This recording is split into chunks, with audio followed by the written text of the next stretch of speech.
Krásný den, vážení přátelé. Vítám vás u dalšího rozhovoru s Andrewem BARNSem, který je světově proslulý odborník na intimitu, sexualitu, tantrické milování, vztahy a má pro nás další úžasné informace, na které se nesmírně těším, ohledně vztahů a všeho, na co se ho vyptám. Moje jméno je Bára Kravčíková, jsem expertka na charisma, ženskost a seznamování a překládat tam bude Monika Trčková, transformační koučka pro ženy. Tak, Andrew, moc tě znovu vítám v našem rozhovoru a ráda bych se tě zeptala. Na svém Facebooku uveřejňuješ obrázek takové mapy mužsko-ženské dynamiky vztahový. Mohl by si nám, prosím tě, o tomhletom povyprávět daleko víc? So, hello Andrew, welcome in this show, and I saw the relationship map on your Facebook, and I was really interested in those like that relationship dynamics. So I would like to ask you if you can tell us more about this map. Sure. Ahoy, everybody. Nice to be here again. Thank you for the invitation for another interview.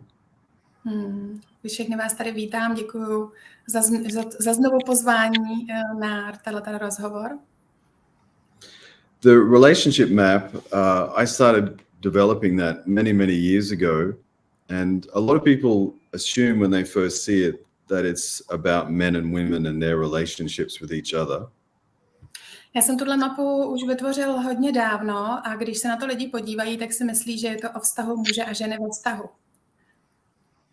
But primarily it's actually about our internal relationship.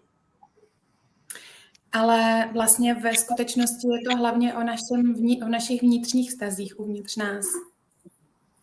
It's a map that we can use to understand ourselves more and how we relate to other people in the world.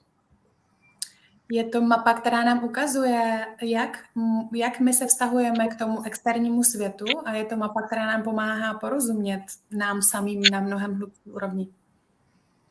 So I can use the map to understand my behavior in relationships with friends, with family, with intimate relationships, with work colleagues, with everybody in the world.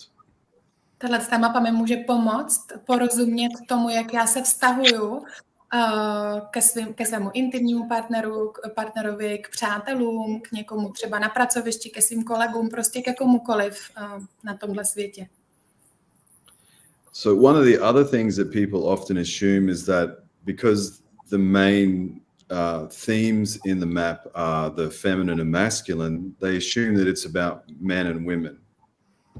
Hodně lidí předpokládá tím, že v té mapě se ukazuje vlastně ta ženská stránka a mužská stránka, tak hodně lidí si myslí, že je to o mužích a o ženách. However, the relationship map isn't really about men and women, it's about everybody. A ono to není primárně o mužích a o ženách, ale je to o komkoliv. And so in the context of the relationship map, the feminine and masculine isn't women and men, it's qualities, attributes and behaviors that are inside all human beings. Takže když se v tom kontextu té mapy, to není o chování mužů a žen, ale o tom vnitřním nastavení, jak my máme vlastně tyhle věci nastavené uvnitř nás. So it doesn't matter what sex you are, it doesn't matter what chromosomes you have, and it doesn't matter what gender you do or do not identify with. It's just a way to understand the qualities, attributes and behaviors that all human beings have and how we use them and not use them in our different types of relationships that we have. Takže vlastně nezáleží na tom, jakýho seš pohlaví nebo s jakým, jestli se identifikuješ s mužským nebo s ženským pohlavím. Je to prostě pro nás mapa nebo takový návod, jak my se vnitřně vztahujeme k sobě a ke světu. Yeah, so, you know, a common immature feminine behavior is manipulation. Takový obecný chování nezralého ženství je například manipulace. A common idea of behavior of the immature masculine is controlling behavior or aggressive behavior. A u mužů to nezralé mužství se může projevovat jako chování, kdy chce muž hodně kontrolovat nebo je agresivní. Now, all humans have the capacity to do both of those behaviors. It doesn't matter what sex or gender you are. So therefore, the map is not about sex or gender, but about all of us. Ale vlastně obě dvě pohlaví mají schopnost se takhle chovat, takže to vlastně nezáleží na tom, k jakému pohlaví se hlásíš, ale prostě všichni tohle máme v sobě. So when you look at the relationship map, you see two smaller circles, the immature feminine and the immature masculine. Když se podíváš teda na tu mapu, tak tam vidíš dva menší kruhy, jedno je nezralé ženství a druhé nezralé mužství. And you see the two larger circles, the mature feminine and the mature masculine. A pak tam jsou dva velký kruhy a to je vlastně zralé ženství, zralé mužství. The best way to begin understanding the map is to understand that those four circles, those four entities or beings, whatever you want to call them, are inside of all of us. A nejlepší způsob, jak porozumět té mapě, je, abychom si uvědomili, že tyhle ty 4 hlavní kruhy jsou uvnitř každého z nás. And so when we're having a relationship, whether it be a work colleague, an intimate sexual relationship, a family or friend, takže ať už máme vztah s kýmkoliv, s někým na pracovišti, se svým kolegou, nebo s někým v rodině, nebo s přítelem, there's actually 8 beings trying to have that relationship. There's my mature and immature feminine and masculine, and theirs, all trying to interact with each other. Tak vlastně ve skutečnosti v tom vztahu jsou tyhle ty 4 entity, které neustále interagují na různé úrovni. So the relationship map is just a way to help us to see and identify our immature feminine, immature masculine behaviors in the different parts of our relationships, and to create mature feminine and masculine solutions. Že ono nám to pomáhá vlastně ta mapa, abychom si pro sebe identifikovali, kdy vlastně se chováme nezrale v těch vztazích, kdy projevujeme svoje nezralé ženství nebo nezralé mužství a našli cesty, jak vlastně to dovést do té zralé podoby. And I'm happy to send you a copy of the relationship map translated into Czech so that you can post it with the interview if you like. A já vám potom pošlu tu mapu v češtině a vy se můžete přeložit k tomu videu. It's been quite a challenge translating it to Czech, but I think we have it pretty much 95-98% right. Nebylo to jednoduché přeložit to do češtiny, ale už to skoro máme na 95%. No a může teda přece jenom říct, alespoň některý vlastně, co patří mezi to nezralý ženství a nezralý mužství a naopak, co jsou projevy toho zralého ženství a zralého mužství? Can you please a little bit go deeper into what immature feminine and masculine means and what the mature feminine and masculine look like? Right, so a very simple way of understanding the immature feminine and masculine is that their behaviors are motivated by fears. Ty nezralé podoby ženství nebo mužství, to chování je motivováno strachem nebo strachy. When we feel threatened, when we can't get what we want, our fears kick in and we start using these different types of behaviors. Když nedostáváme třeba, co chceme, nebo když nás něco vystraší, máme z něčeho obavy, tak se to hnedka jakoby nastartuje, tohle naše nezralé chování. So some of the main fears for the immature feminine, for example, is a very strong fear of abandonment and a belief that they're unlovable. Jeden z největších strachů právě té ženské stránky nebo té ženské polarity je strach z opuštění a strach z toho, že nebudou milované. So their fear of abandonment often causes them to behave in jealous ways. A často ženy jsou žárlivé, protože mají ten strach z opuštění. To have a lot of anxiety in relationships. Mají hodně úzkosti ve vztahu. And their fear of, or their belief of being unlovable often causes them to to acquiesce a lot in their relationships. In other words, to do things that they really don't want to do, to say yes when they should be saying no to things. So they often have unclear boundaries. A potom to přesvědčení, že nejsou milované nebo nebudou milované, je vede k tomu, že příliš často říkají na všechno ano a tím pádem, i když by měli říct ne, a tím pádem překračují svoje hranice. So they're often needy or dependent on other people to get their needs met. Takže často jsou vlastně tak jako závislé na tom druhém, aby jejich potřeby byly naplněné. So the immature feminine can be very good at manipulation, seduction, guilt tripping to try and get other people to give them what they're needing, that the things that they can't give themselves. Takže oni vlastně jsou, potom to nezralé ženství je hodně dobré v manipulaci, ve svádění, nebo v obviňování toho druhého, dávání viny na toho druhého za to, že její nebo jeho potřeby nejsou naplněny. So just remember, I'm not talking about a particular sex or gender right now. I'm talking about all humans. We all have the capacity to behave in these ways. A jenom si pamatujte to, jak jsem říkal na začátku, že tohle se netýká mužů nebo žen. My všichni máme v sobě kapacitu na obě dvě tyhle polarity. So the immature masculine, they often have a fear of being powerless. Nezralé mužství má většinou strach z toho, že nejsou dostatečně silní nebo že jsou bezmocní. Which often causes them to become very controlling in their life and in their relationships, to try and gain power. A to způsobuje, že potom chtějí hodně kontrolovat svůj život a taky svoje vztahy nebo svoji ženu. And they often have a lot of underlying shame about themselves. Pod tím se skrývá taková nedůvěra v sebe a to, že se za sebe stydí. And I define shame as a fear that there's something inherently wrong with me. To stydět se za sebe znamená, že tam je hluboké přesvědčení, že je něco se mnou špatně. And so this internal shame causes the immature masculine person to become very competitive.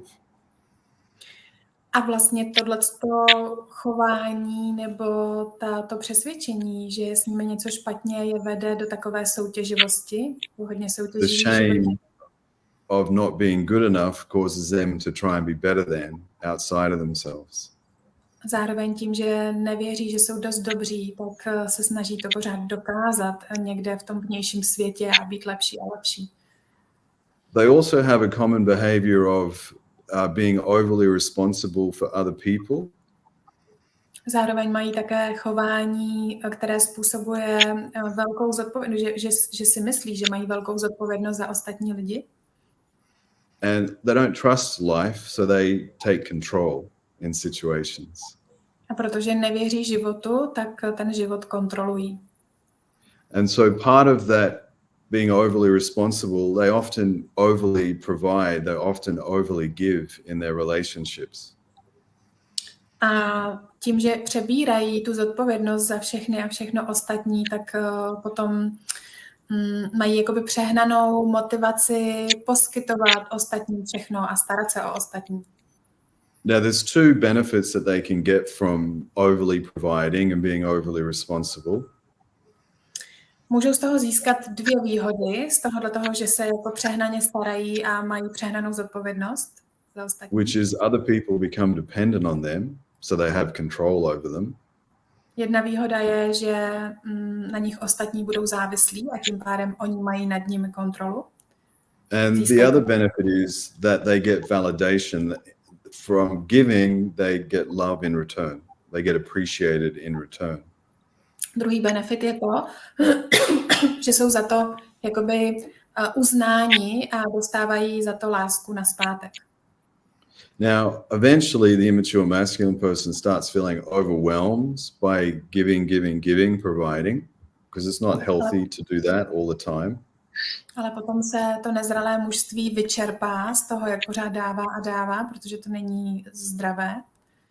And so this feeling of being overwhelmed then causes them to become unavailable and avoidant in their relationships. A potom tohleto přehlcení způsobí, že oni přestanou vlastně být k dispozici v tom vztahu a tak se jakoby stahují pryč. So they disconnect either physically, emotionally, sexually with the person that they're overly responsible for. Tím se fyzicky nebo emocionálně nebo sexuálně odpojí od té osoby, za kterou si berou přehnanou zodpovědnost. Which of course then triggers the immature feminine person's fear of abandonment to increase, so they become more needy, more dependent on the other person. A tím pádem to vlastně jakoby nastartuje u té ženy ten strach, nebo tu ženskou stránku toho partnera, strach z opuštění, a tím pádem oni začnou být víc závislé a víc jako chtít být s tím partnerem. And that neediness then causes the immature masculine person to become more avoidant and to disconnect more because they're overwhelmed with the responsibility. A tím, že žena v tuhletu chvíli chce jakoby být víc tím mužem a chce ho víc k sobě jakoby připoutat z toho svého strachu, tak ten muž víc jakoby couvá, odchází, protože právě je přehlcen z toho brát si za ní zodpovědnost. Now, of course, I mean, this dynamic can play out in friendships, with family members, work colleagues, with anybody. A tahleta dynamika může být přehrávaná s kýmkoliv, s kolegou, s kamarády, v rodině. And it's a very common, I call it a very common power struggle in relationships. A je to hodně časté vlastně takový jako boj ve vztahu, taková přetahovaná. So in the relationship map, then the idea is to use the mature feminine and masculine qualities, attributes, and behaviors to create a solution to get out of the immature power struggles that we often find ourselves in, myself included. Takže vlastně ta mapa nám pomáhá, nebo by nám měla pomoct, jak se s tím vyrovnat a jak víc v těch vztazích žít to zralé mužství a ženství, protože všichni máme problémy s tou nezralou naší částí, včetně mě. So a simple way of understanding this aspect of it is if you're finding yourself stuck in immature feminine behaviors in a particular relationship, ta cesta je, když si uvědomíš, že seš někde zaseknutý nebo zaseknutá ve vztahu tím, že projevuješ nezralé ženství. Very often the solution is to develop more mature masculine qualities, attributes, and behaviors, which sounds counterintuitive. Velmi často nám pomáhá, když začneme v sobě rozvíjet kvality zralého mužství, i když to může znít jako že to je nesmyslné. But the reason why the feminine is immature in that relationship is because they're lacking power. Důvod, proč je žena vlastně, proč osoba projevuje nezralé ženství, je, že jí chybí síla. They're lacking great-heartedness, they're lacking communication and boundary skills, they're lacking groundedness. Nejsou uzemněné nebo nedokáží správně komunikovat své hranice, nemají tu sílu a jasnost. They're lacking self-responsibility. Chybí jim zodpovědnost sama za sebe. And so by making that their spiritual practice for the next 3 months or 6 months, something like that, and really developing those qualities and behaviors in that relationship, what happens is that their immature feminine starts to mature. A když třeba by si někdo tohle dal jako praxi na příští 3 měsíce, že začne vlastně to nezralé ženství, že začneme rozvíjet zralé mužství v sobě, tak to nám pomůže tomu nezralému ženství vlastně stát se zralým skrz to zralé mužství. Both the mature feminine and masculine, they have to coexist. They don't exist without each other. They support each other. Vlastně i to zralé mužství i ženství, prostě oni fungují dohromady, nemůžou fungovat jeden bez druhého, oni spolupracují, podporují se. When someone has developed their mature masculine, their mature feminine can then arise. Sorry, say it again. Sorry, Andrew. So that's okay. So when someone has developed mature masculine within themselves, they have the ability to empower themselves. Když někdo v sobě vlastně objevil nebo rozvinul to zralé mužství, tak jim to pomůže se posílit. That creates the safety and the space and the groundedness for the mature feminine to arise within them. A vlastně vytvoří se tak prostor a prostředí pro to, aby se tam mohla zrodit ta zralá žena nebo to zralé ženství, protože se vytvoří bezpečný pro to. The fear that drives the immature feminine transforms into love that motivates the mature feminine. A ten strach, který motivuje nezralé ženství, se promění v lásku, která motivuje zralé ženství. Now, it's the same with the immature masculine. The reason why it's immature is because it's lacking mature feminine. It's lacking love. A ten nezralý muž, nebo to nezralé mužství, s ním je to stejné. On je nezralý, protože mu chybí láska. So when someone who's immature masculine starts to develop qualities and behaviors like self-love, sensuality, raising their energy, když to nezralé mužství začne v sobě rozvíjet lásku, smyslnost, pozvedání energie, letting go of judgments and creating empathy, a tvoření nebo v sobě buduje empatii a vlastně vzdá se posuzování a souzení. What happens then is their immature masculine has the ability to evolve into the mature. Tak tady se tvoří vlastně ta šance, kdy se to nezralé mužství může vyrůst do zralého mužství. So in summary, the immature feminine is immature because it's lacking power, and the immature masculine is immature because it's lacking love. Takže abych to shrnul, to nezralé ženství je nezralé, protože mu chybí síla, a nezralé mužství je nezralé, protože mu chybí láska. To je krásný. A zároveň teda slyším, nebo je mi jasný, že to je vždycky jakoby dlouhodobá cesta k tomu zrání osobnostnímu, ale kdybych dala třeba příklad, kdybych si třeba uvědomila, že v tuhle chvíli, že žárlim, tak co můžu udělat v tu chvíli, abych to zastavila, nebo co si mám uvědomit, jak mám ošetřit tu malou část, která se teda bojí. Co Andrew doporučí?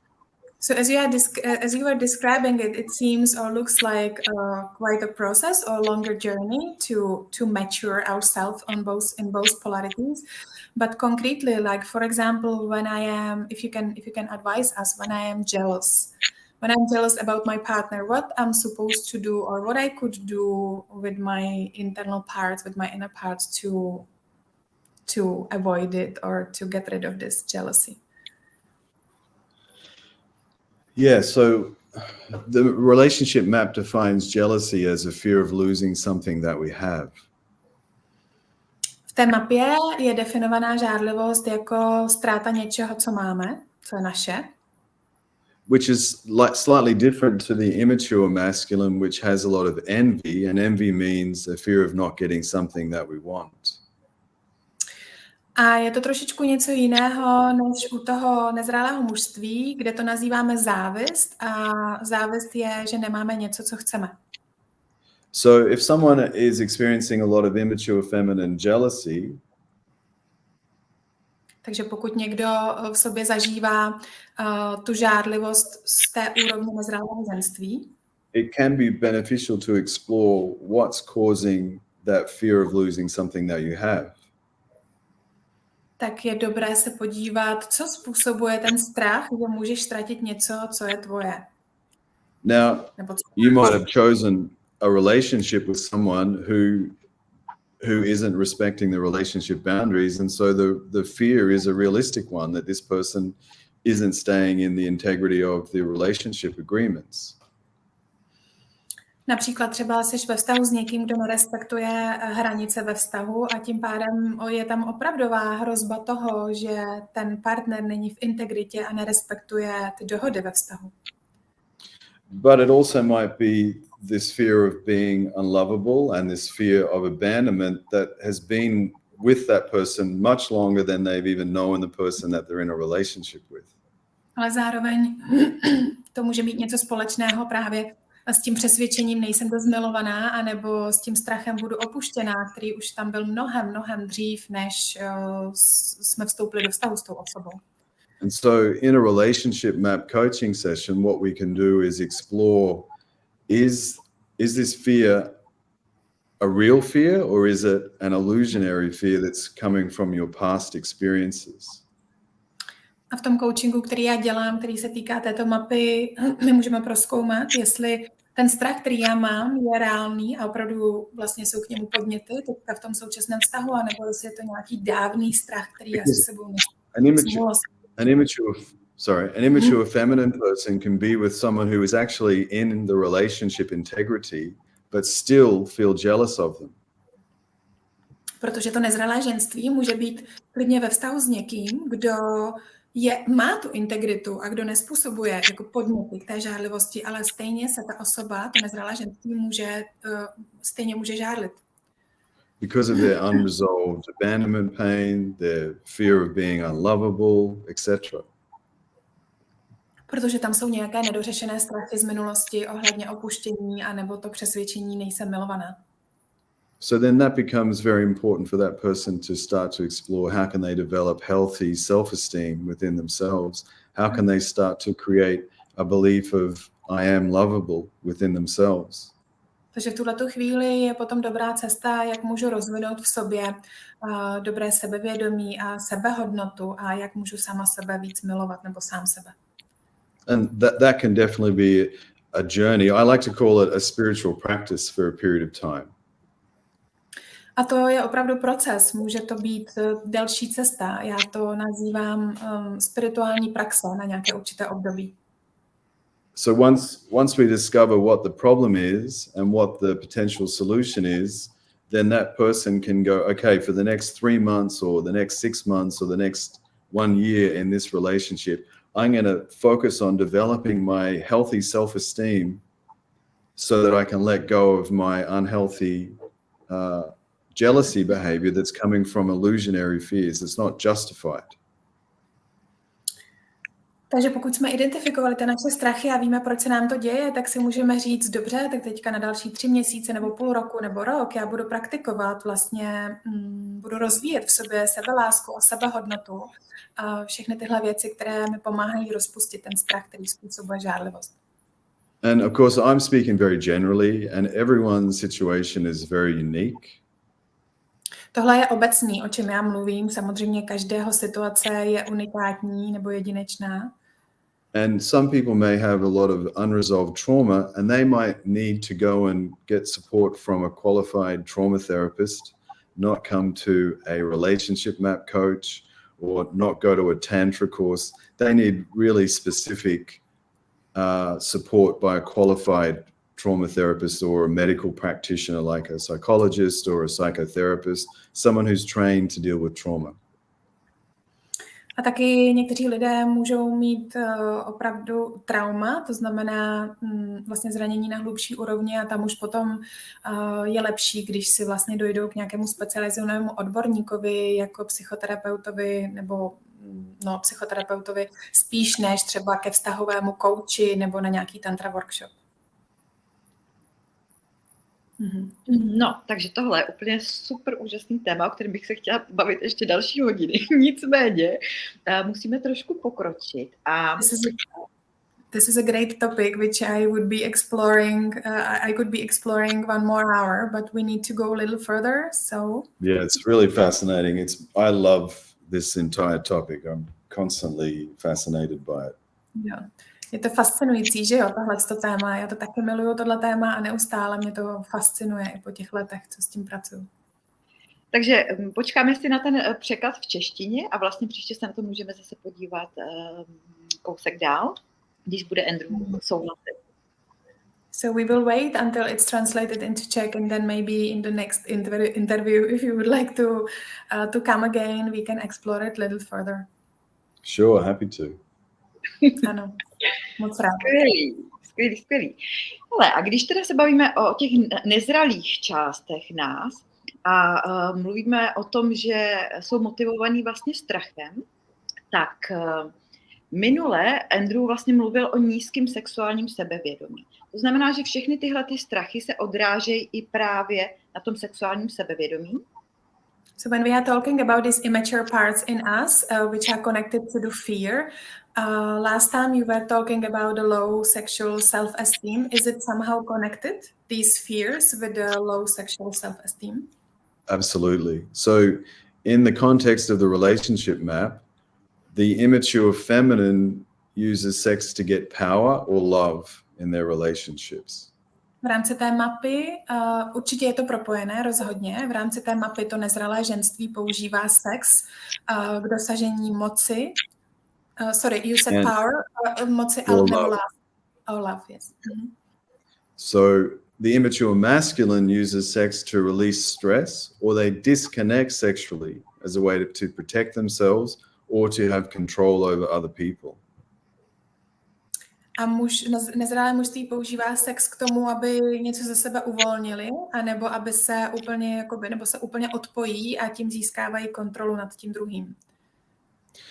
There's an old saying, and I can't remember who wrote the quote, but it's something like, everything in life is about sex except sex. A je tady takový citát, nevím, kdo ho napsal, ale ten citát říká, všechno v životě je o sexu, kromě sexu.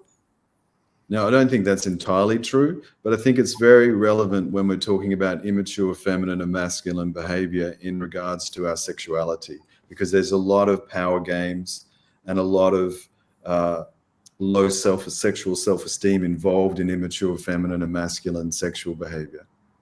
Nemyslím si, že to je úplně pravda, ten citát, ale rozhodně, pokud se bavíme o nezralém ženství a nezralém mužství, tak ano, protože vlastně tam nejde úplně jako primárně jenom o tu čistou sexualitu, ale je tam hodně vlastně takových jako her vzájemných a přetahování různých potřeb, které máme a odpojování se a tak dále.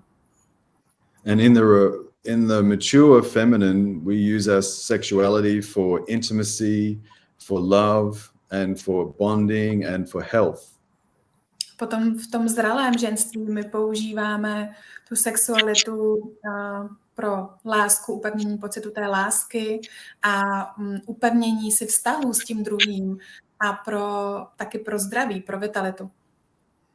And to raise our vibrational frequency within our bodies.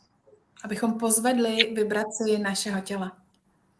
And the mature masculine uses sexuality as a platform for expanding consciousness in meditation. A to zralé mužství používá sexualitu jako platformu pro pozvednutí svého vědomí. That's the map in a nutshell. Takže to je jenom tak ve zkratce k té mapě. Nádherný. Andrew, my jsme samozřejmě jako lidi opravdu nesmírně komplikované bytosti a zároveň, když zůstanu u nějaké zranitelnosti a křehkosti, tak třeba jak já jako žena můžu pomoct muži zvýšit jeho sexuální sebevědomí. So we human beings are very complex beings, and we have lots of insecurities and some tender places in us. My question is, how me as a woman, how I can help man with his insecurities or low sexual self-esteem?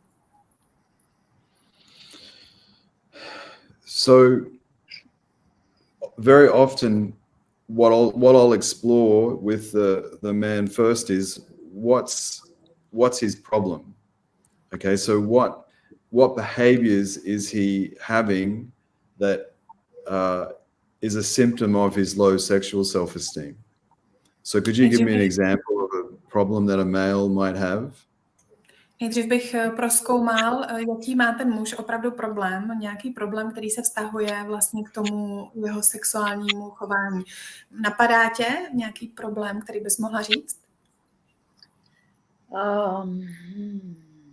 Hele, tak jakoby první, co mě napadá, je třeba, že muži se právě jako tím, že se i opravdu velmi poměřují, tak vlastně třeba a vztahují se vlastně k tomu svému penisu, tak velmi často řeší, jak je velký, Jo? Takže třeba někdo může mít představu nebo utkvělou představu o tom, že, nebo prožívá to tak, že vlastně třeba jeho penis je malej.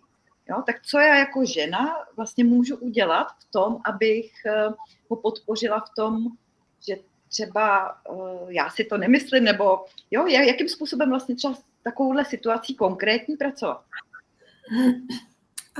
So as the men, they usually compare themselves with other men.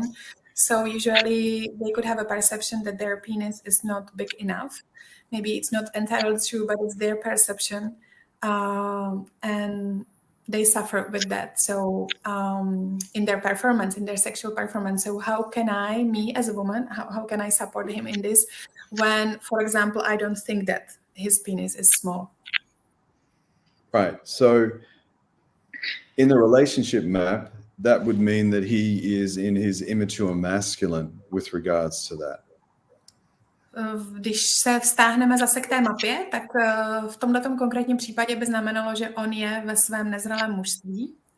So the immature masculine believes that they're not good enough, that they have shame, there's something wrong with them. Oni nevěří, že jsou dost dobří, stydí se za sebe a nevěří si. They're very competitive with other people. They're comparing themselves to other people and either being better than or less than, but never okay.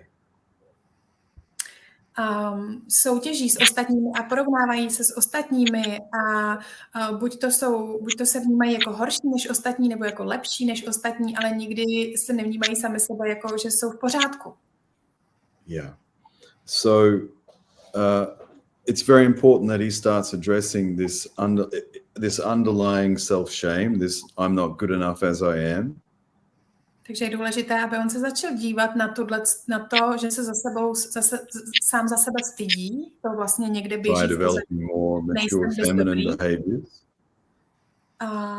But then there's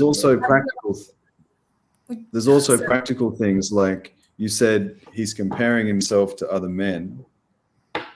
Pak tady jsou praktické věci. Ty jsi říkala, že on se třeba porovnává s ostatními muži. And so usually the way that we do that is through things like porn. A my to děláme, nebo často je to skrz dívání se na porno. So men are chosen for porn, usually based on physical attributes, penis size. Oni vlastně tam vidí ty velikosti těch penisů a porovnávají svoje fyzické atributy s tím, co tam vidí. So if men are watching porn all the time, then they're getting an unrealistic understanding of male genitalia. A oni, když se pořád dívají, nebo často se dívají na porno, tak mají vlastně nerealistickou představu o tom, jak by mělo vypadat mužské pohlaví. So one of the first things I would do is recommend stopping watching porn. První věc, kterou bych teda doporučil, je přestaňte se dívat na porno. Yeah, and because that's going to help him to stop comparing himself with a very small percentage of the population. Tím on se přestane nebo může přestat porovnávat s velmi malým procentem těch vybraných mužů do těch pornofilmů. Now, some men are born with smaller size penises. That's just a reality of life. Se prostě narodí s menším penisem, to je prostě pravda. But there's things that men can do, tantric practices that men can do, which can elevate their energy in their bodies. Ale jsou tady tantrické praxe, které můžou muži dělat, aby pozvedli svoji energii v těle. Now, in the world of tantra, we often call a man's penis a lingam. V tantrickém světě my nazýváme mužský penis lingam. And apparently the word lingam translates into English to mean a wand of light or an energy rod, something like that. A když bychom to slovo lingam přeložili do angličtiny nebo do češtiny, tak by to znamenalo jakoby světelný meč nebo tak nějak. Now, why would we call a penis an energy rod or a wand of light? What? It doesn't make sense. Nebo jako vlastně energetický klacek nebo světelný meč. Proč bychom nazývali penis s tím názvem? Nebo proč to tak je? But it actually does when you start exploring tantric practices and when men start learning how to cultivate and circulate sexual energy through their bodies. Začne to dávat smysl ve chvíli, kdy muž začne praktikovat tantrické praxe a začne se učit cirkulování energie ve svém těle. Because when they're able to start to do that, they're able to start to raise the vibrational frequency in their bodies, but also in their lingam. Když začnou vlastně praktikovat ty tantrické praxe, tak jsou schopni pozvednout energii ve svém těle, ale také ve svém lingamu. And a penis that's energetically activated can be experienced throughout the entire body of the receiver. A potom, když ten penis je energeticky aktivován, tak ten, kdo potom přijímá ten penis, tak to cítí v celém svém těle. The energy of the penis can be felt up here, past the crown chakra in the receiver's body.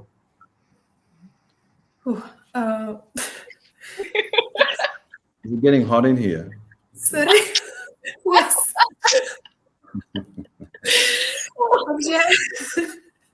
takže ta energie toho penisu, ten přijímající může cítit vlastně celým svým tělem až úplně nahoru nad korunní čakru. And so when a man is able to cultivate and circulate his sexual energy in this way, when he's able to sublimate his penis into a lingam, takže pokud muž je schopen vlastně pracovat s tou energií tady tím způsobem a sublimovat penis do lingamu, then penis size or physical penis size isn't as important because the energy of the penis can be very huge. And that vibration is felt through every cell in the receiver's body in a tantric meditation practice.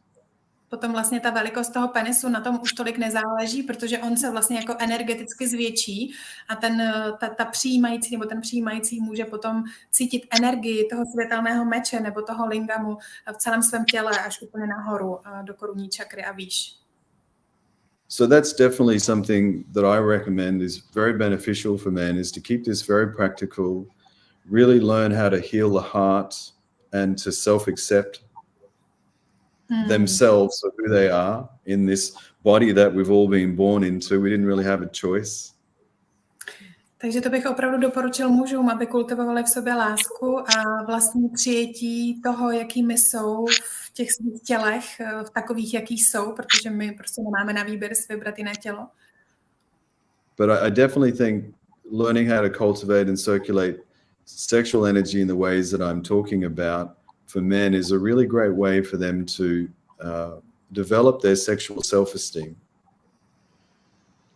Ale chtěl bych říct, že opravdu, když se muže naučí cirkulovat tu energii tady tím způsobem, tantrickým způsobem, tak potom se jim mnohem jako zvětší nebo posílí to sexuální sebevědomí.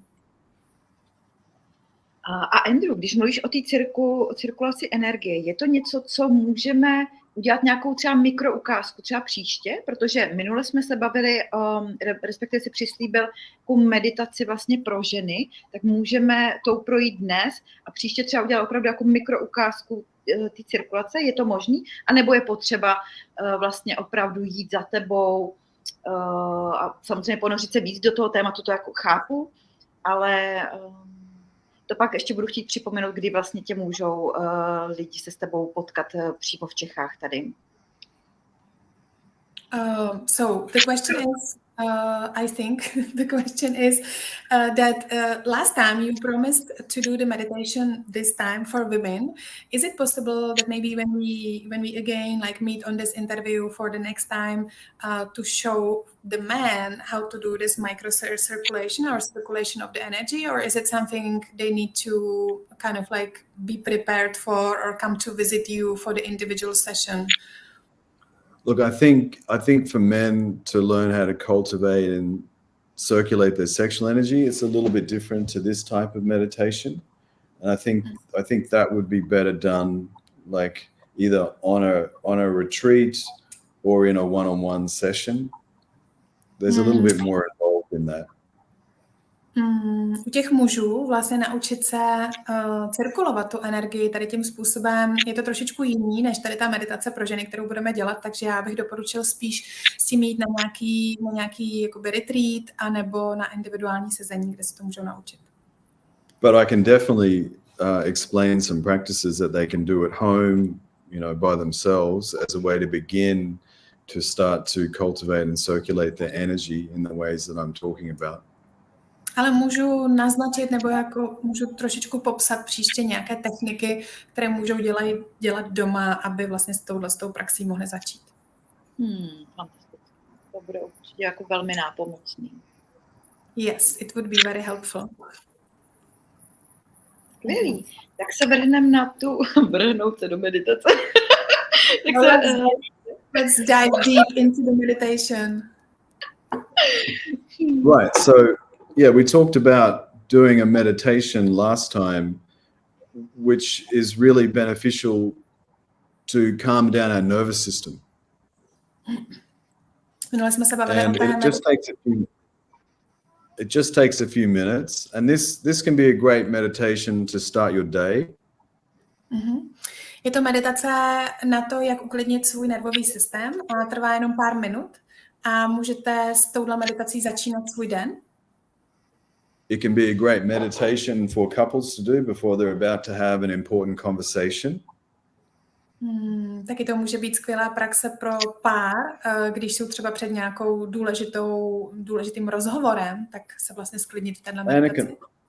It can also be a great meditation to do before making love. A taky to může být nádherná meditace předtím, než se začnete milovat. So how would you like to do it? Would you like me to guide you through it, Bara, or do you just want me to explain how to do it? Takže jak bys to teďka chtěla, Báro, udělat? Chceš, abych vás provedl tím, anebo jenom abych vysvětlil, jak to dělat potom doma, každý si to udělá? No, záleží na tom časovém rozsahu. Mně by se určitě líbilo vlastně to provedení Andrewem, ale zároveň opravdu máme cca 10 minut vlastně do konce. Tak jestli je to... I would like you for sure to guide us through that right now, but it depends on timing. We have only 10 minutes, so if you can do it within 10 minutes, then let's do it now. Sure. Yeah, I'll move through it so that we get it done in time, and then people can obviously write down the different steps, and then they can practice it. Like, obviously, the more you practice it, the deeper you go into the experience. Jo, tak já se zkusím vejít do toho časového limitu, provedu vás tím a lidi si můžou zapsat jednotlivý kroky a potom si to dělat doma a samozřejmě čím častěji to dělají, tím více to prohlubuje a zlepšuje se ten vnitřní stav. All right, so to begin, we need to sit comfortably. Sedněte si pohodlně.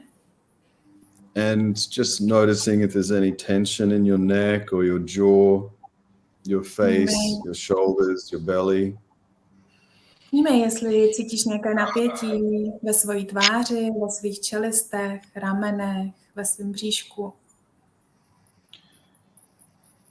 And just putting your feet so that all of your feet are on the floor beneath you. A ujistí se, že tvoje chodidla jsou pod tebou, dotýkají se země, jsou v kontaktu se zemí. And you can put your hands in a comfortable position. Polož si ruce do pohodlné pozice.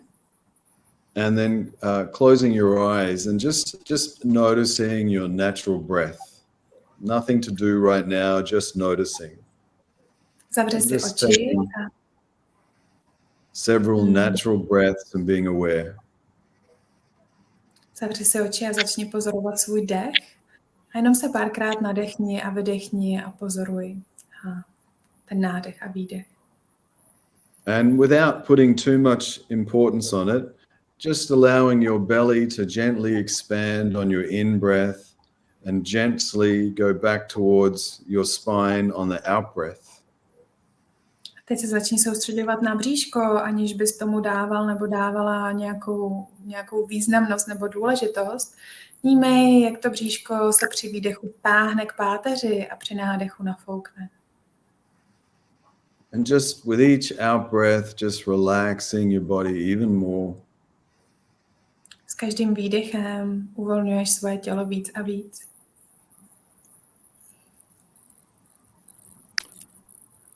And so if you're not already, you want to start breathing in through your nose and out through your mouth. A pokud jsi tak už neudělal nebo neudělala, tak se začni se nadechovat nosem a vydechovat pusou. Belly expanding on the in-breath, belly contracting on the out-breath. Bříško se nafukuje s nádechem a vyfukuje s výdechem.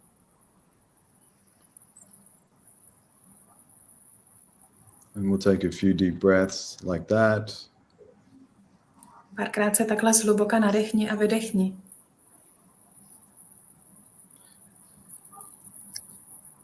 Now, as you're inhaling through your nose, you want to create a small sound like the sound of the ocean. Teďka, když se nadechneš svým nosem, tak vytvoříš takový lehký zvuk, jako zvuk oceánu.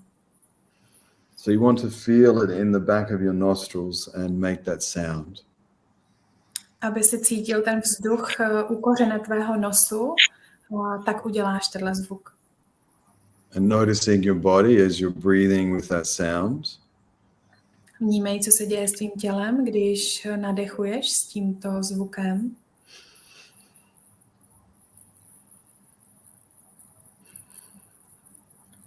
And continue to breathe like that.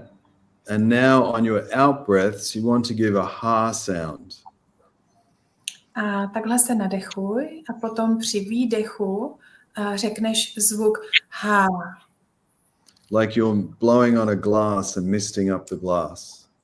Jako kdyby si chtěl takhle vydechnout na zrcátko před tebou a ho jako zamlžit.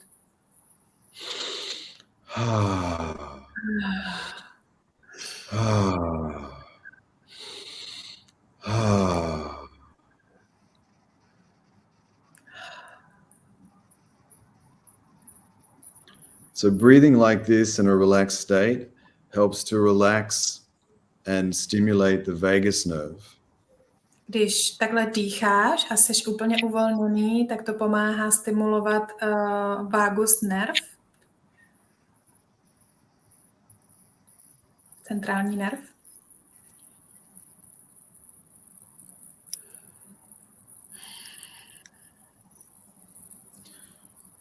Now, as you're continuing to breathe like that, making the sound of the ocean and the sound of a sigh. Takže pořád pokračujte s tímto dechem. Při nádechu je to zvuk oceánu a při výdechu je to zvuk ha. Allow your exhale to last a little bit longer than your inhale. Nechte svůj výdech, aby trval trošičku déle než nádech.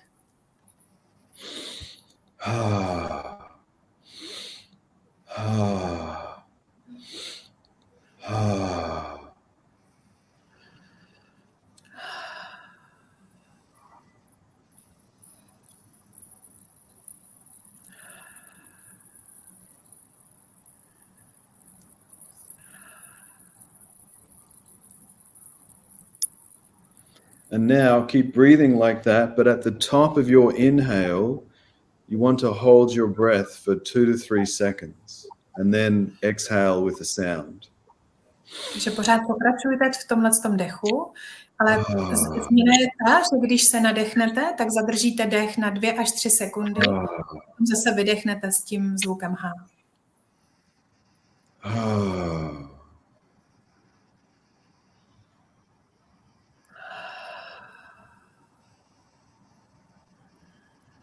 This is going to help to stimulate the vagus nerve even more. A tohle vám pomůže stimulovat vagus nerv ještě víc. Bringing our nervous system into more harmony. A tím se dostává náš nervový systém do větší vyváženosti a harmonie. So continuing to breathe like this, and now on your exhale, at the end of that, hold for 2 to 3 seconds. Takže pořád dýchejte tady tím způsobem a teďka k tomu přidáme, že na výdechu zadržte ve výdechu dech na 1 až 2 sekundy. So at the top of your in-breath, hold for 2 to 3 seconds. At the end of your out-breath, hold for 2 to 3 seconds. To znamená, že se nadechneš nosem a zadržíš na 2 až 3 sekundy a potom vydechneš pusou a zadržíš při výdechu na 2 až 3 sekundy. You'll probably find that the more you go into a meditation state, the more you relax, the longer you can hold your breath, but never force it, only to what is comfortable. A možná si začnete všímat, že jak to děláte, tak se víc uvolňujete a jde vám to jednodušejc, ale nic netlačte, mělo by to jít všechno přirozeně, aby to bylo přirozené. Now continuing the breathing pattern and just open your eyes the tiniest little bit so that you can focus on something that's directly in front of you to meditate on. Takže teďka pořád pokračujte s tím samým dechem a jenom lehonce si otevřete oči, zaměřte pozornost na něco, co je před vámi, na nějaký předmět, na který můžete meditovat. Keep the breathing happening with the sound on the in and out breath, with the holding of the breath. Pořád dýchejte stejným způsobem, s tím zvukem při výdechu, s těmi zádržemi dechu.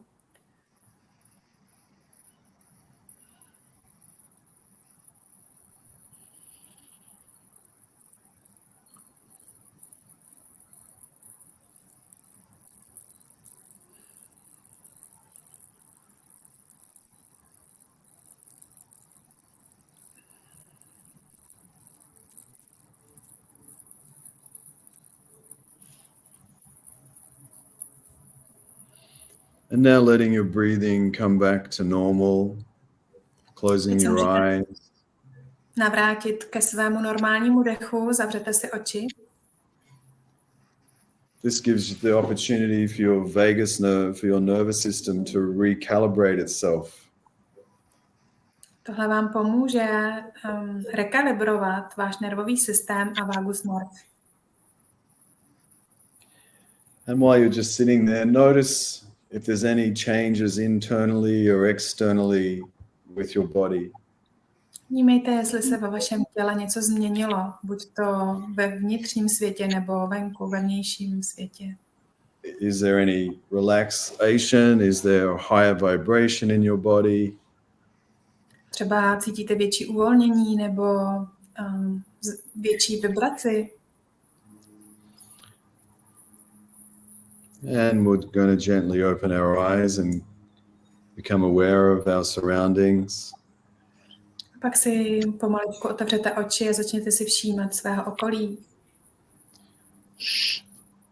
So that was just a very gentle, short version of the meditation. Really, to do it properly, it's good for at least 15 or 20 minutes, but 30 minutes to 1 hour is even better. Takže to byla jenom taková kratoučká verze téhle meditace. Ideální je začít na 15 minutách. A to je takový minimum a můžete to prodloužit až na 1 hodinu. To potom opravdu má výsledky. Yeah, if at any time anyone might feel uncomfortable or they might feel dizzy or anything like that, I recommend stopping the meditation. Pokud by vám to začalo být nepohodlné nebo nepříjemné, nebo se vám třeba točila hlava, tak s tím přestaňte. Yeah. Skvěle, díky, že říká i tyhle jakoby bezpečnostní opatření, protože to jako velmi důležitý. Můžu to říct sama na sobě, protože jako miluju dech a díky za to, co všechno vlastně nám přináší a otevírá, jaký možnosti. Zároveň já vlastně patřím mezi hypersenzitivní osoby, to znamená, že sice vnímám, jak to sklidnění, tak samozřejmě pro mě je to velmi silná praktika. Už jenom tahle chvilička, vlastně cítím, jak jsem jako energetizovaná a zároveň jsem cítila okamžitě i kundalini energii. Jo, takže vlastně jenom chci upozornit na to, že opravdu každý jsme nějak jako specifický a musíme si opravdu hlídat to, v čem je nám dobře a vždycky jít případně jako krok za krokem. No. Thank you for these beautiful practices you are bringing to us. For me, I am a hypersensitive person, so I was feeling a lot. It was intense. I was feeling my kundalini raising also. And so I just want to say that like, everybody would have like different results and everybody should be kind of like feeling themselves where they are and be kind to themselves. Yes, in such much. powerful practices. Very much. A ještě poslední věc, Andrew, protože jsi prostě úžasný čaroděj, tak kdy se s tebou teda můžeme v Čechách potkat naživo? Připomeň nám to. Can you please remind us when we can meet you live in Czech Republic? Yeah, I'll be in Prague at the end of March. I'm running a cacao dance and doing a talk about men and women's sexuality. Budu v Praze na konci března a budu tam mít kakao, tanec, extatický tanec s kakem a potom tam budu mít přednášku ohledně sexuality mužů a žen. That's on the 23rd and 24th of April. Oh, sorry, March. March, yeah. Takže to je 23. a 24. března. And then I'm running a practitioner training for de-armoring and the relationship map from the 25th to the 31st of March. Potom 25. až 31. 3. mám tady v Čechách retreat pro lidi, kteří chtějí praktikovat tyhle věci, nebo kteří chtějí být facilitátory věcí, které učím. A to and se then týká... from the 1st of April to the 8th of April, I'm running a tantric full body energy orgasm retreat for men and women. Potom na začátku dubna od 1. do 8. mám retreat pro muže a ženy, který se týká celotělového tantrického orgasmu. And then from the 10th to the 14th of April, I'm running a men's retreat. A od 10. do 14. dubna mám retreat pro muže. Fantastický. Já ještě samozřejmě dám vlastně do odkazu webovou stránku Andrewa, jo, aby si vlastně všichni diváci, posluchači mohli najít potřebné informace. So there will be link to your website under this video, so everybody can find those informations. Děkuji. No a v tuhle chvíli já poděkuju za úžasný čas strávený společně a budu se těšit opět na příště. So thank you very much for this beautiful time with you, and I'm looking forward to invite you or have an interview with you next time soon. Velmi děkuji. Nice talking to you both again. I look forward to another chat soon. Děkuji za pozvání a za to, že jsem mohla s vámi strávit tady ten čas a těším se na příště. Tak pa. Čau. Pa všem. Bye bye. Bye bye.